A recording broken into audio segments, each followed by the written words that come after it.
Hello friends, this episode of the podcast is sponsored by Hanky Law. Hanky Law likes solving your problems when they happen, but loves anticipating them so they don't. They provide real people with real solutions to help get your life moving forward. Hanky Law provides criminal defense, family law, personal injury, and civil law.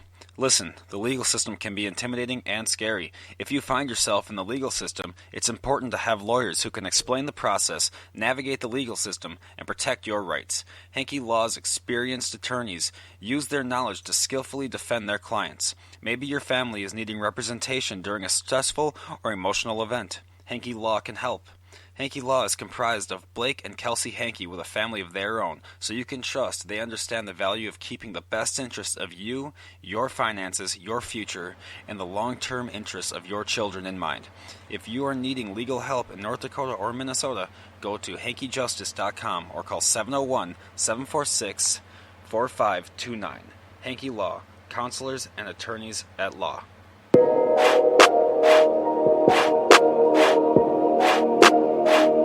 Welcome to the Cloud Surfing Podcast.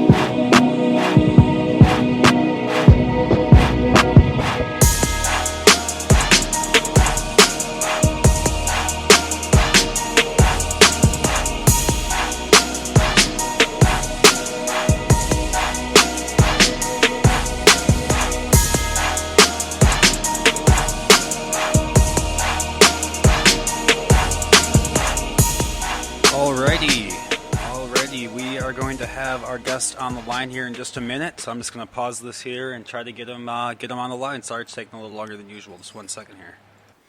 Awesome. Well, welcome, Anthony. Thank you so much for spending the time with me today. Really, I appreciate it. My pleasure, Jake. Thanks for having me. First of all, how are you doing after all this election tension? Well, I was involved in some political stuff on my own, separate from presidential stuff, and it went pretty well, so I was happy. I think I actually wrote that down. I believe you ran for the Secretary of State in 2018, but this year I ran this campaign against a thing called ranked choice voting. Okay. And we were outspent $10 million to $7,000, and we somehow won. Well, congratulations on that. That's excellent. Yeah, it was exciting. Thank you. Cost-benefit ratio is through the roof right there. Yeah. So, just so I can introduce you to my listeners, you're an author, you're a security expert, you work for the DHS, you work for the FAA, you were a politician, you worked for a company called Coplay Research. You've just about done everything that there is to do in this world at this point. Pretty remarkable guy. Thank you. Well, it's really kind to say. It's been, I try to keep things varied so I never get bored with work. You only have one life, so try to mix it up. Excellent. Yeah. So what's been your favorite job to do? Is it like being a writer your favorite, or is it all just kind of? That's a good question. For sheer enjoyment, writing has been fun. It's cathartic and it's a good escape. My day jobs have usually been pretty stressful types of jobs, things that are what people call my current job a Sisyphean task, because looking for these paintings that have been going for 30 years without a trace. So, but I like that sort of stuff. I like taking a project that's in trouble and trying to make it work. So, I've enjoyed that as well. I think I've been lucky in my career to get to work on really interesting things. Just from when I was just researching you, first of all, your accomplishments are through the roof. I didn't know you've done so much when I first reached out. You've done a lot. First of all, from just an American point of view, I appreciate what you've done for everyone. Just between being a special agent, the FAA, you went to the Harvard Law Enforcement Training Center. Is that correct? I went to the Federal Law Enforcement Training Center in Georgia, back in the Stone Age, it seems like now. But yeah, that was a great experience, and I've learned something that I've been telling people a lot about when I went. It was sort of new technology, but you went and you did the shoot, no shoot technology. In other words, you'd be standing in front of a video screen and someone would be coming at you and have this gun. And, it was a real gun, but it was shooting some sort of electronic ray. And you'd see people coming and you had to determine should you fire or not? Like, what type of risk? There'll be like a woman coming at you with a grocery bag yelling at you, and she drops the bag and looks like she's reaching for a gun. Do you shoot or you not shoot? And I have been telling people, if every American could try that or even just watch it on television, I think they'd have a different view on police shootings and what police officers go through when they're under duress. I'd have to agree. When I was a cadet with the Civil Air Patrol, if you've heard of them. Sure. Yeah, so I got to do that experiment one time. I was at an Air Force base in Madison, Wisconsin, and they had a fake range with big screens, and you had an M16. And I messed up like 4 times. I made the wrong call like 4 times. And everyone does, Jake. Everyone does. That's why it's such an important lesson. Let me tell you what. When you pull the trigger and then the instructor's like, "Hey, she had nothing to do with this," it's like, uh-oh. And you're really thankful it's a simulation at that point. I mean, I was only like 14, but...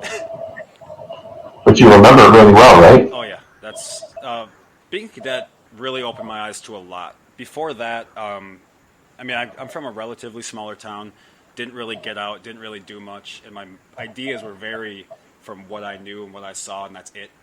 And so, being a cadet, I got to go to like almost all 50 states and do a bunch of activities, so it was pretty cool. But the volume's going in and out, Jake. I'm sorry. Here, let me pull this. Is this better here? Yeah, much better. Yeah. Okay, sorry about that. So, as an author, you wrote the book Stealing Rembrandts, which was out of your 3 that you have the 3rd one coming up here soon. But out of the 2 that I got to read so far, that was my favorite one, to be honest with you, between the 2. And Stealing Rembrandts is especially because I first found out about you because I was very interested in the Isabella Gardner Museum. And you are the security director at said museum. That's one of the most famous museums in the world. And what caught my attention the most in your book was that roughly $6 billion annually gets stolen in art. It does. And of that, one of the most prized possessions, the Storm on the Sea of Galilee, that came from the Isabella Gardner Museum. Right. That's the only seascape that Rembrandt ever painted, the Storm on the Sea of Galilee. And it's a beautiful painting.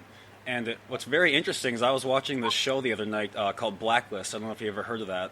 Yes. And it showed up in the show on the floor, and I'm like, hey, I know that painting. So it's actually... they've used the most valuable painting that was stolen from our museum in 1990 was a painting by Johannes Vermeer called The Concert. Yes. And that's worth, believe it or not, probably twice what that Storm on the Sea of Galilee is worth. They're the 2 most expensive, they're the 2 most valuable stolen things in the world. And The Concert has been used in a number of TV shows as well. Most recently, it was in that show Sneaky Pete. I think that's on Showtime. I don't believe I've seen that show. It was used at NCIS LA. Yes, it was. People like to use our paintings. Yeah. Do you guys do any sort of like consultation with these shows at all when they do bits on the paintings, or do they just kind of go with it and you guys get just as surprised as the rest of us? Well, that's a good question because they're supposed to ask our permission. Those images belong to us. So they're supposed to go through a rights agency. Okay. Sometimes they do, and when they do, or if we find out about it, we'll get in touch. Like with NCIS, we said to them, hey, listen, you can use our painting, but it would be great if in the script you can mention where it came from. Right. And maybe put something about contacting Anthony Amore in the credits. And they do. Television shows are really great about that, but sometimes they don't ask, which is a different form of art theft. They're using has to be some sort images they shouldn't. Correct. For sure. The in regards to the London art heist that was mentioned in your book, Stealing Rembrandts, there was two of the pieces were found, and they were found like upside down in kind of a dirty area. Can you tell me about that a little more? Well, there are a number of art thefts that happened in London. Right up until even now, there were 2 major. There was a major theft at Oxford University back in March, just before the lockdown started. Wait, really? But the ones that you're speaking about, I think are you talking about the Dulwich Picture Gallery? Yes. Or are you talking about different? Yep. Yeah, the ones that were stolen from the Dulwich Picture Gallery, there were a number of them taken, and most notably was a painting called Portrait of Jacob de Geyn, which is now referred to as the Takeaway Rembrandt, because that painting was stolen from the Dulwich Picture Gallery 4 separate times, which is a remarkable thing to think about. But that first time it was stolen, it was taken by a guy who they referred to as the rubber bone thief, because to break in, this was 1962, I think, he went to the side door in the museum, a wooden door, and he cut a hole in it, a small hole, that he could put his wiry body through, and then cut back out of the museum through that hole again, which I think is weird. I don't know why he just didn't open the door on his way out. Crazy. But he took 9 paintings, and then the painting was stolen again about 4 years later by a guy who came into the museum while it was open and just took it off the wall and rode off on his bicycle. Because the paintings aren't just stolen by thieves, they're stolen by people who are deranged as well. The police got it back from him. Then in 1980, around 1982 or 84, a gang stole that painting again, and they couldn't sell it because when you steal something that valuable and recognizable, there are no buyers. Right. So they gave it back, essentially. Oh, and then nice of them. A few years later, the same thing happened. Another gang, and they gave it back because it can only get you in trouble. You can't really sell it, so they give them back sometimes. At this point, in regards to the Isabella Gardner, I believe the Boston Attorney General said that he wouldn't press charges against someone who came forward with the paintings. So that's the Attorney General would be the state, but for Massachusetts, it's a federal crime, so it was the U.S. Attorney, Andrew Lelling, and he has said that for certain crimes, they'll consider immunity. The reason for that is, the most likely crime that someone's committing right now is possession of stolen property, which is not the biggest, most serious crime in the books. But the U.S. Attorney has to be aware that if somebody kills somebody to get these paintings back, they can't very well just say, no harm, no foul. Right. So it's impossible to give like a blanket immunity that way, which is something that armchair detectives try to analyze themselves and think that there's some nefarious reason that the U.S. Attorney doesn't say blanket immunity, but that would be wholly irresponsible, of course. Definitely. I'd have to agree with you completely. In your book, Art of the Con, this kind of leads into that. There's all sorts of examples of frauds. There's fake art. It's almost kind of like reading a true crime. Well, it is true crime, but it's almost like reading one of those true crime novels, but you're hunting down paintings instead of a killer. And you're hunting down frauds, and like the biggest example was online TV, stuff like that. Would you say? Because I personally don't see a whole lot of online and TV art sales. Where do you find this? Where would someone go to because I'm sure the police are looking for these paintings in those same places.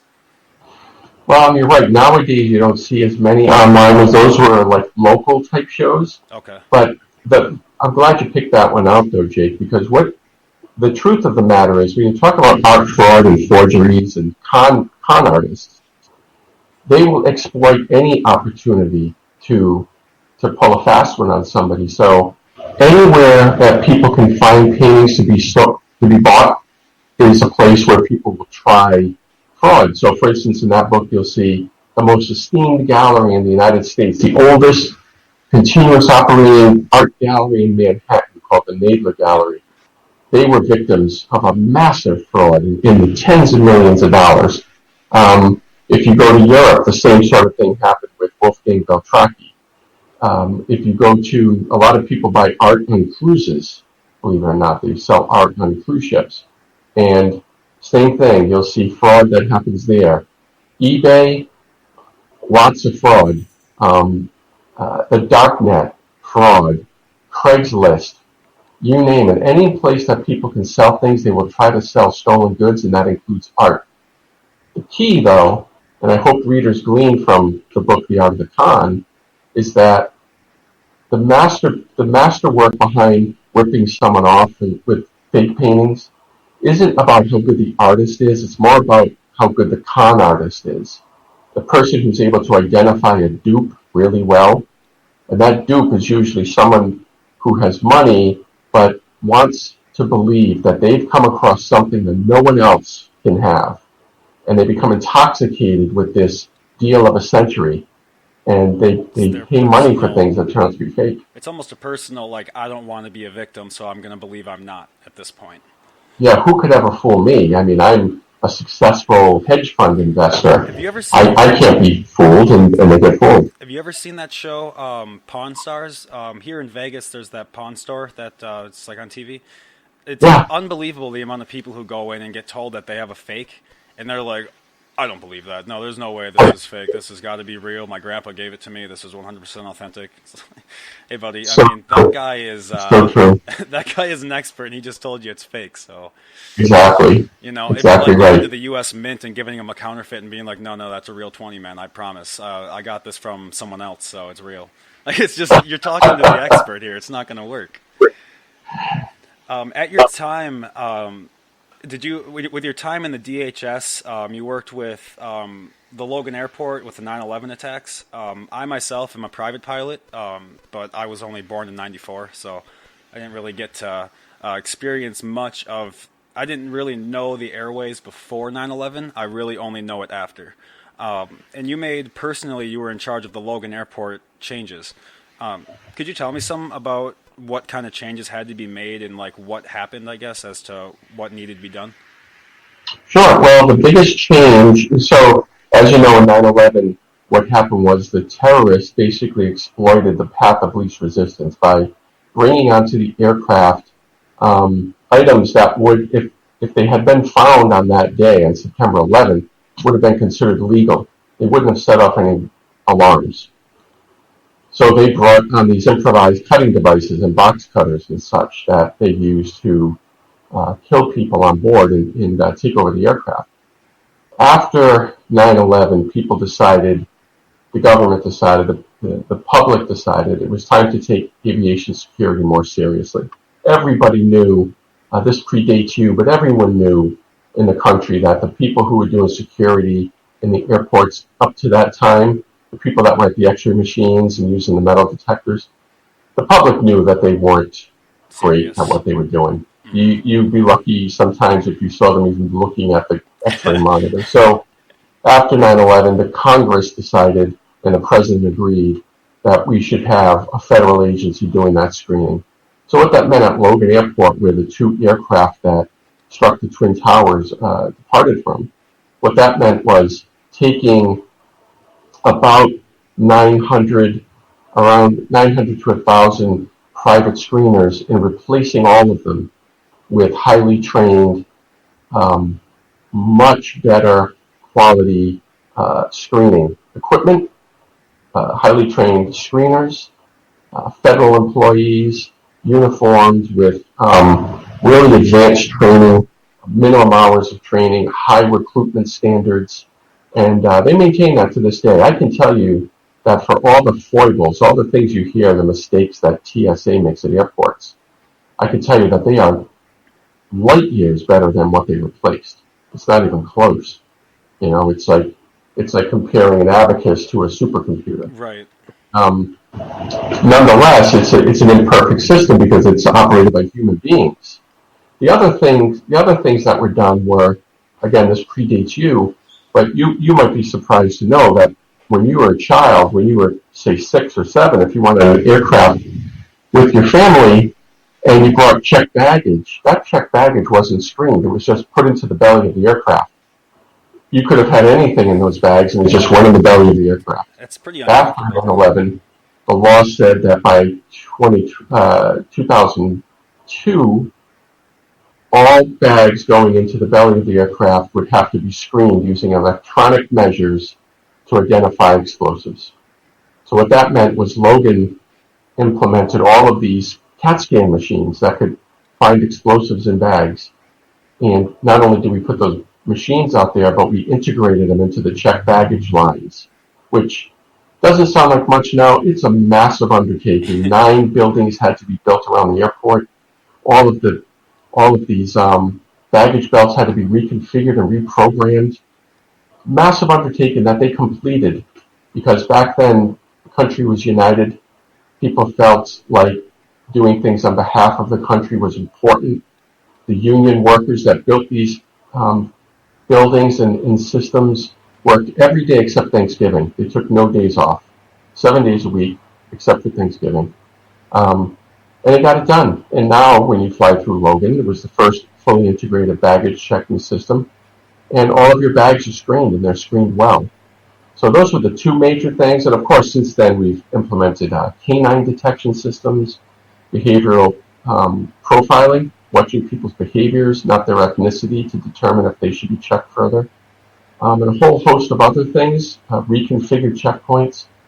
Aviation security is drastically better today than it was back then, but there's lots of things that the government's dropping the ball on, in my estimation, related to aviation security. The number one, I wrote an article about this on 9/11 Sure did. anniversary. I wrote that down. I don't know if you saw that. It was. Yep, I was going to talk to you. I have it written down next to talk to you about it. Yeah, thank you. It was an article about the most important improvement that was made, and that was hardening the cockpit doors. And as a pilot yourself, you'll understand that the pilot needs to have full confidence no one's coming in there, especially a bad guy. And hardening those cockpit doors was really important. The security was called, the article for my listeners was called Big Security. It's an article on stopping the next 9/11 is what it's called. It lists like the most important changes that have happened since 9/11 and what the best things that have changed. And it kind of goes through during the article listing like, hey, you probably think this and this and this are the best, but it's actually a cockpit door being hardened that we really need. It's actually, it's things that you would have never thought of, like going through pilot training. I went to the University of North Dakota, and one of the big things that they teach us is if you see someone on the ramp who doesn't have a ramp badge, shouldn't be there, it's your job to challenge them. No cop's going to just drive up and do something. Everyone's responsible for aviation security. And that was one of the biggest taking away points, is because I feel like they almost play games. We have our director, his name is Dana of security. Everyone hates him because he's really good at his job. Right.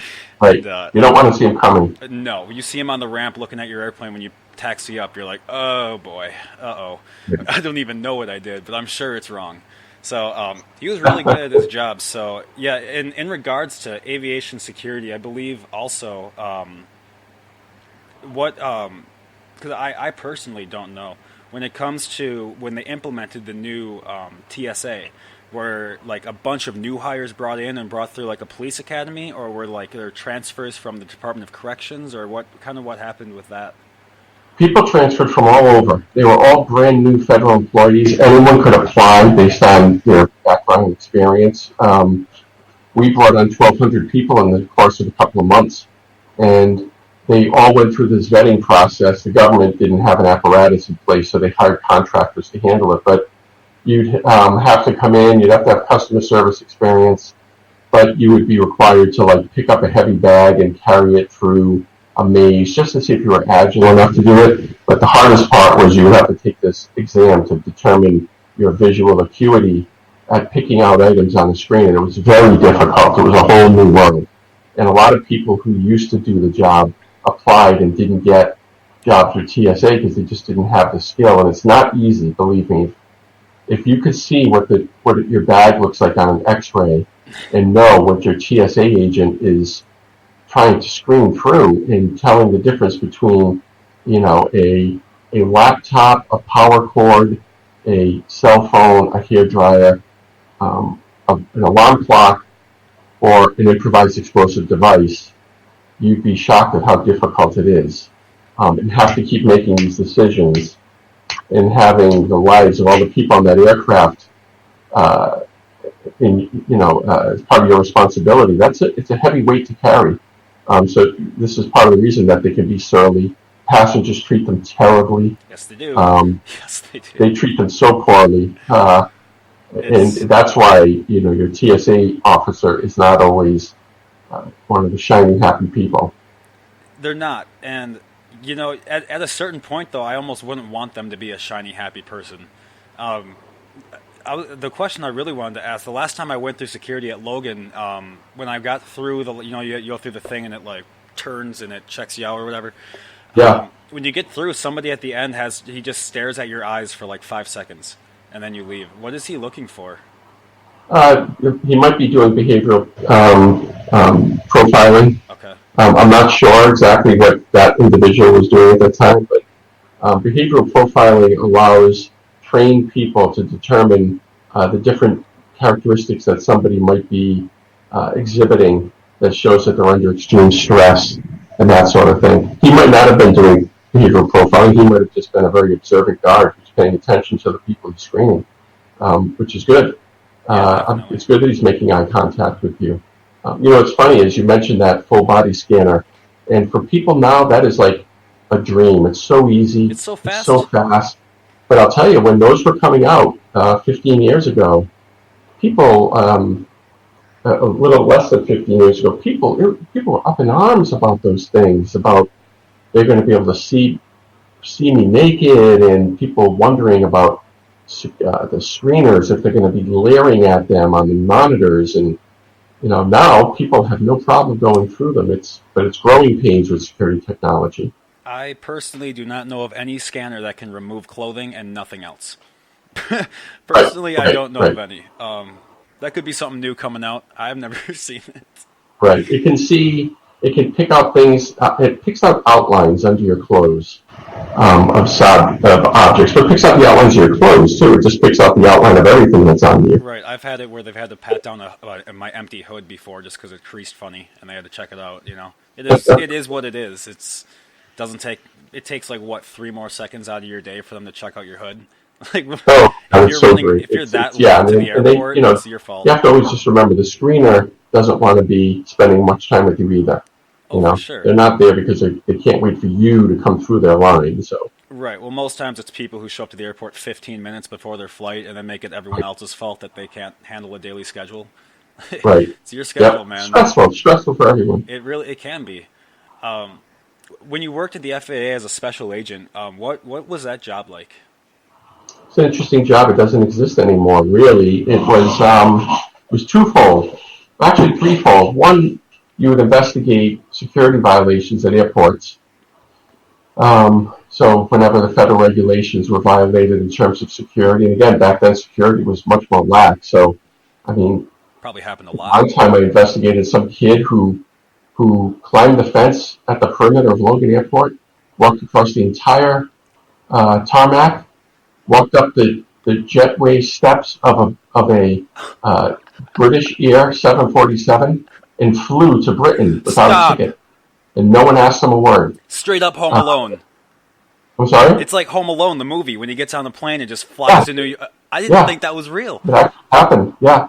Oh my goodness. It was incredible. Nowadays, that would be the top story in the nightly news. You investigate that sort of stuff. You would also check on the compliance with air carriers and airports to make sure they were following regulations, so you would test them. So maybe you would go out near an airplane without a badge on and see if anybody challenged you. Okay. Or you could try to piggyback through a door because only one person at a time can go through a door. You go to the air carrier's office and talk to the manager and ask to see their security program to make sure it was up to date. Those sorts of things. And then the third thing is you would test security screening. So you would act as a passenger, get a ticket, go through the checkpoint with a fake bomb in your bag and see if the person at the X-ray machine caught it. Or you would hide a gun on yourself and see if they caught it when you went through the metal detector. Did you ever get to do that? So a lot of testing.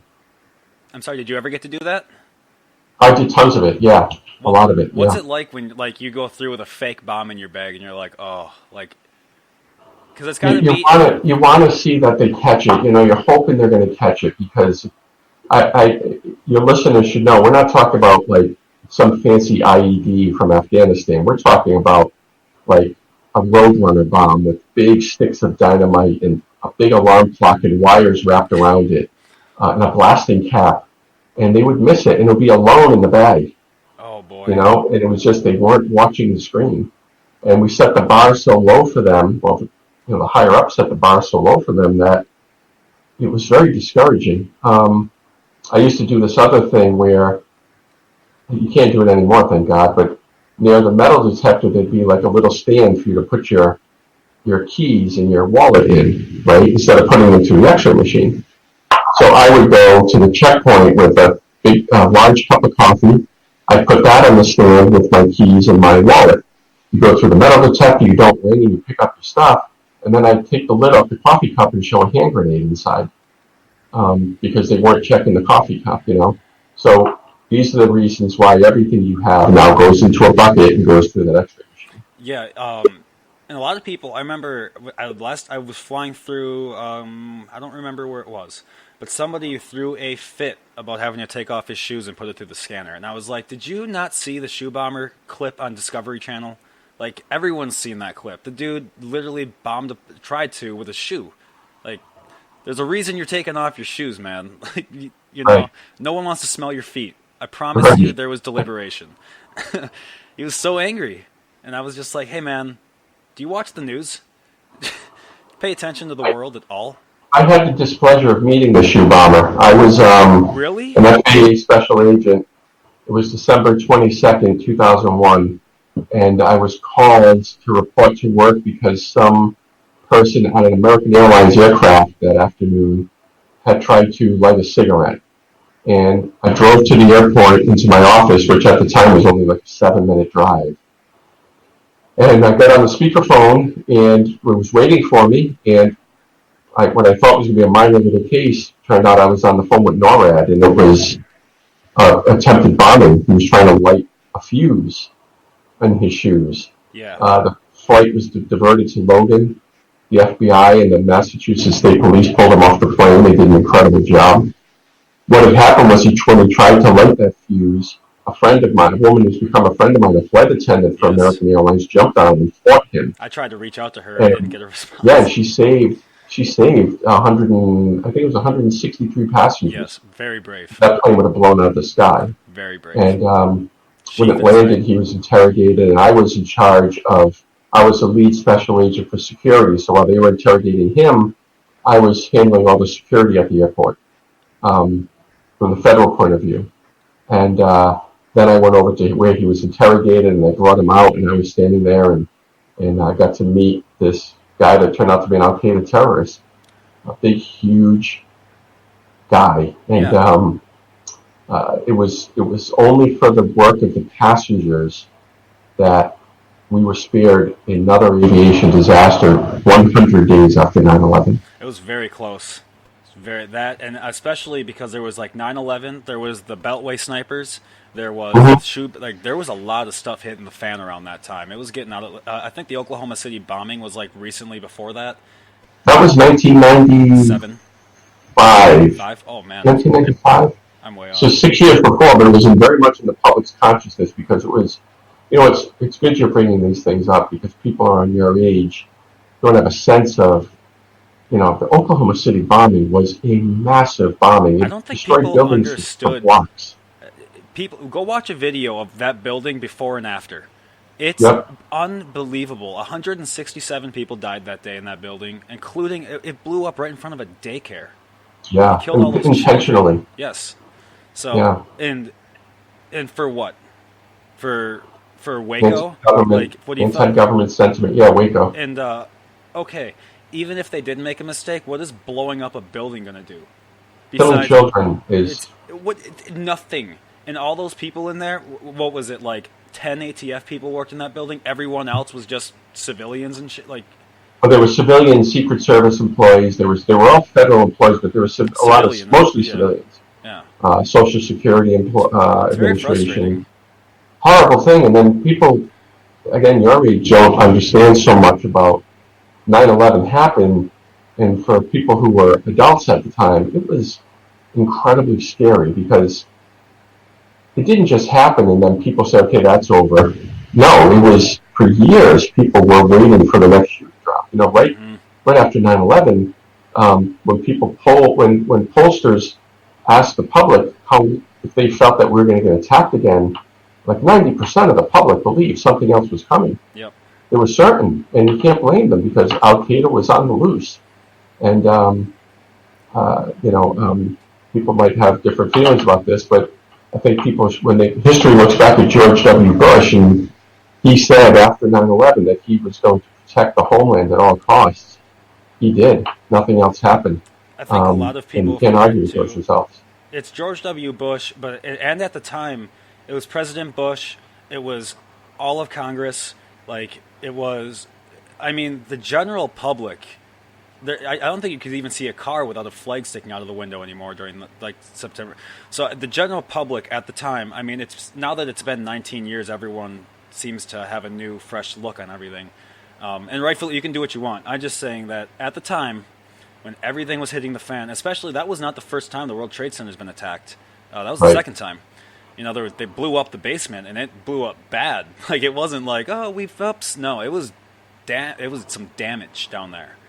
And the intention was to take them down. Right. So the February 1993 bombing of the World Trade Center was by essentially the same core group of people that did 9/11 in some sense. And they wound up killing 6 adults, and one of the adults was a pregnant woman. So 7 lives were lost in all. And it was a horrible thing. So like you said, a couple years later, you had in April of 95, you had the Murrah building in Oklahoma City. In 1996, you had the Centennial Park bombing at the Olympics. The Olympic bombing. Yep, and these were domestic terrorists. Mm-hmm. There were abortion clinics that were attacked. Police were attacked. It was a scary time. And then 2001 rolls around. Oh, then there was the Khobar Towers that were attacked, where the U.S. military men were stationed in Saudi Arabia. Oh yeah, and killed dozens and dozens of people. Then Bin Laden's group in 1996, I believe it was, they bombed the embassies in Nairobi and Tanzania. Yep. So it was constant. And then I think it was 2000 that the Cole, was it 2000 that the USS Cole was attacked? Bring up the bombing of so the it was a constant drumbeat of attacks against America from a variety of sources leading up to 9/11, and then nothing. Because of, like you said, a united defense from the president and the Congress. We did well. I think yes, you have some people that, and don't get me wrong, I'm a pretty liberty-minded person. I'm sure a lot of people are. You know, there's most people who talk really loudly are just on the far ends, and they just talk really loudly. That's just what the case is. But I think that the majority of America would rather not get Boston, like the Boston bombing marathon. I think that was like another eye-opener for Americans. Like, like that actually wasn't too far off course again. You know, like how easy was it for those two just to walk in with backpacks and set it down? I watched this ABC Frontline, I think it was, with chief of police and everybody. Crazy. It's so easy for these things to happen. Mm-hmm. And it's changed the way of life. And then likewise, you watch a show on, like I watch a show called I forget what it's called on Netflix, but they show all the terrorist attacks they prevented, like the transatlantic bombing with the 2 airplanes, with the prayer bombs, the Martin Luther King parade bombing, all that stuff that all got prevented, and no one hears about it. No one even knows that a bomb just got taken out of the Martin Luther King parade. But if it went off, you know about it. You know? Well, so I've always been interested in terrorism because that's where my career began. And so when I came over to the museum, started working on art craft, it was a totally different thing. But then I encountered this woman named Rose Dugdale. Yes. And Rose Dugdale was this aristocrat born in Great Britain in the 1940s to enormous wealth. She was a debutante that went before the Queen, the last group of debutantes that went before the Queen, Elizabeth, in 1958. And went on to Oxford, got a PhD in London, and decided she was going to give up all of these riches and wealth and luxury to take up arms on behalf of the IRA. Yep. And it's an interesting book. So this is the book that came out today called The Woman Who Stole Vermeer. And really proud of this book. So it's a really interesting thing for people who are interested in art crime, but also terrorism, because she was sympathetic to the IRA. And, you know, when you write the book and you research the IRA, you understand the argument between what is one man's freedom fighter is another man's terrorist. And the men and some women who fought on behalf of the IRA, in the eyes of the British, were certainly terrorists. But in the eyes of the people of Northern Ireland, who wanted the Catholics in Northern Ireland who wanted to be to not be oppressed by the United Kingdom, Right. and to have a united Ireland. These were freedom fighters, and that's how the heroine of my book, Rose Dugdale, saw them, and she went to enormous lengths to support them. So I'm so glad you brought up these terror attacks, Jake, because what happened was these two young women named Dolores and Marion Price, they were like two of the first women to become IRA soldiers at a very young age. With these two beautiful young women from Northern Ireland who their father was in the IRA. They became IRA fighters, and they led a group of people that went to London and bombed it with these 4 car bombs. And it was only one person died, but it was later determined that person had a heart attack. But it was an enormous amount of damage. It was the first bombing of Britain since Second World War. So it scared the heck out of everyone. These women were prosecuted and they were put in prison in London. So that what happened was they felt that they were freedom fighters and they should be sent as political prisoners back to Northern Ireland to serve their sentences. And they went on a very famous hunger strike. And a woman in my book, Rose Dugdale, wanted to support them. So to try to get them moved back to Ireland, she masterminded this massive art heist, the biggest in history at the time, and stole 18 paintings from the Westborough House in County Wicklow in Ireland with the intent to ransom them back for the movement of the Price sisters. That's just scratching the surface on Rose Dugdale. So the book is The Woman Who Stole Vermeer, and it's out today. It's on Amazon. I hope your listeners are interested in it and I hope so, and too. pick it up, because if you're interested in true crime and terrorism, the book is for you. I don't think a lot of people realize how hand in hand art heist went with those other two topics. I mean, art heist is as old as time itself. There's even examples, like you said, like in the Art of the Count. There's examples of people like the Nazis, for example. There's the amount of plundering and the amount of duping and shit the Nazis did, just trying to make money. Or there's examples of even the owners of the art having their own art heisted to increase the wealth of it. Art heist is a pretty... I had no idea until I started reading about you and your books, to be honest with you. This has been a complete eye-opener. And in The Woman Who Stole Vermeer, talking about the IRA, I'm sure a lot of people my age really don't even know the IRA. So Ireland is not a unified Ireland. There's the Good Friday Agreement, which kind of took down the wall to settle the score a little bit and help things easier. But now Brexit's coming along. I don't know how that's going to work out. Right. But just so people know, there has been an unbelievable amount of violence in Ireland, between Northern Ireland and Ireland trying to either unify or stay separate. And it's pretty crazy. It's a pretty crazy story, and I don't think a lot of people realize. So I'm glad that this book was written, because it's exciting for me to learn about it. And Rose Dugdale is a name that I've heard before, but I didn't know Rose Dugdale. So this is going to be exciting.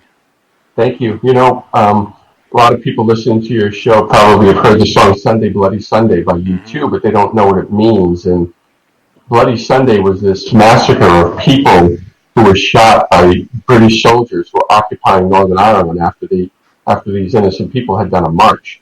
And it just really enraged these people. You have your land occupied by British soldiers. And there were people in Northern Ireland that wanted the British soldiers there, but the Irish Catholics certainly didn't.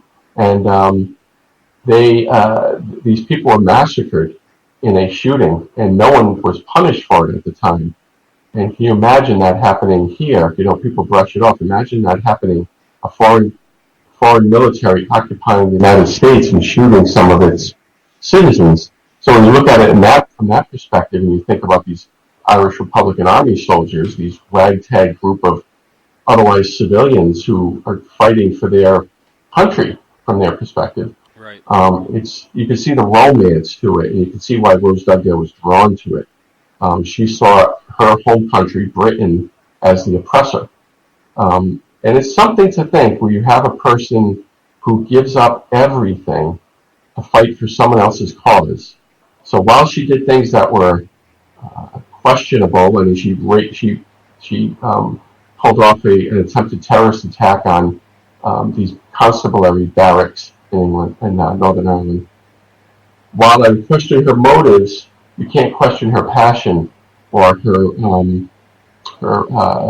I'm sorry, I wouldn't question her motives, I would question her tactics. But you wouldn't question her motives. She was pure of heart in terms of what she was trying to do. Oh, she's very morally sound with how she feels about what she's doing, very much so. I mean, she's giving up her own home country to go fight on behalf of someone else. Yeah. I mean, I don't agree with her politics. She was I guess closest you would say she was a Marxist. Yeah. She went to Cuba and studied under revolutionaries there. However, all that aside, there's no arguing that this was a person who had the courage of her convictions. She definitely sounds like someone who's going to be in history for quite a long time.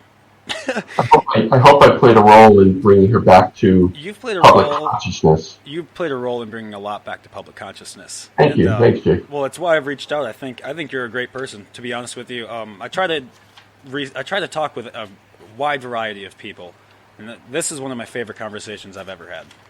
Thank you. That means a lot to me. I really Thank you very appreciate much. that. If I could just ask one more question before we go. I saw a company do you own the company, Copley Research? Copley Research. Copley Research, I'm sorry. Could you just tell me what Copley Research is? Sure. I'm a licensed private investigator. Okay. As in addition to what I do. So you have to think about, I work with an FBI partner looking for the painting stolen from my museum. So I'm conducting a private investigation. So I'm a private investigator, and I have a corporation called Copley Research, under which I do private investigations, also for law firms and other types of specialized, like bespoke, highly technical, confidential investigations. Right. Also, Copley Research does. Very it has to be. You're not gonna. Yeah, exactly. It has to be a high technical, high wealth, high valued situation for it to be. I don't get involved in divorces or people who are faking injuries and stuff like that. They're like high value litigation type matters and such. Excellent. So, in regards, I know you can't say much about it. I'm just curious in regards to the Isabella Museum. Does the museum plan on? Because I know that there's been all sorts of talk that the IRA has the paintings, that somebody found them in a basement somewhere, and I saw that you quickly jumped on that and said, no, that's not true. Noticing that, Jake, the IRA often comes up related to power theft in Boston because Boston has a lot of Irish people in it. There's no evidence at all. That was something a BBC documentary, in my view, irresponsibly broadcast. There's zero evidence that the paintings are in Ireland. We know that the people who stole the paintings were Bostonians, not Irishmen. Yep. And I know for a fact that the home that they identified in this documentary is not, clearest terms, is not the location of our stolen paintings. So it reminds you that you should be very, very careful about what you believe when you see it in the media, especially documentaries. Anytime you watch a documentary on Netflix, you should, maybe 10% of it you can believe. Oh, definitely. I think a lot of people don't realize Netflix isn't the only one making these documentaries. Like a lot of the Explained documentary on Netflix is written by Vox. That's a Vox YouTube series that they went through on Netflix. And they put it on the Netflix name. So it sounds a lot more legitimate than it is, you know? Yeah. It's agenda-driven. Yeah, and a lot of people need to realize like, for instance, there's a documentary coming out on Netflix in a few months about the Gardner theft. And I refused to be in it, and so did the FBI, so they had to use like some file footage. But how can you make a documentary about something if the two investigators aren't cooperating? Because they want their money, and they don't care about the truth. No, it's about downloads. It's pretty sad. How many times something was streamed. It's pretty sad. It really is. Because I've seen just about every interview you've ever given, and you actually seem genuinely dedicated to the cause, where everyone seems to just want to get paid for it somehow. It's weird. It's weird. It's a weird.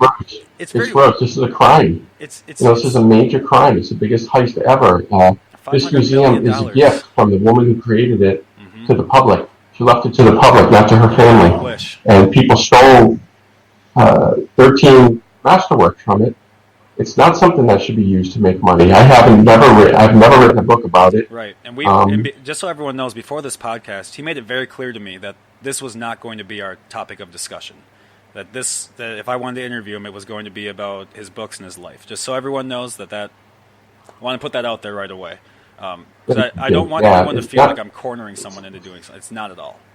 No, you shouldn't. I don't want to profit from the crime. The books I've written are the result of my independent research. But, right, and your books are not about the crime. They're just. I mean, the book "Stealing Rembrandts" mentions it because a Rembrandt was stolen. It's yeah. You had to mention it, but I don't tell the story. And I believe a lot of us do see that line. I see the line at least. Thank you, Jay. Absolutely. Well, next time I'm in Boston, by the way, I love the accent. Next time I'm in Boston, I'm going to stop in again. I've been to your museum. I've never met you personally, but I have been to your museum. Next time I'm there, I'll definitely stop in and try to maybe reach out before I get there and say hi to you in real life. Oh, I hope you do. I insist.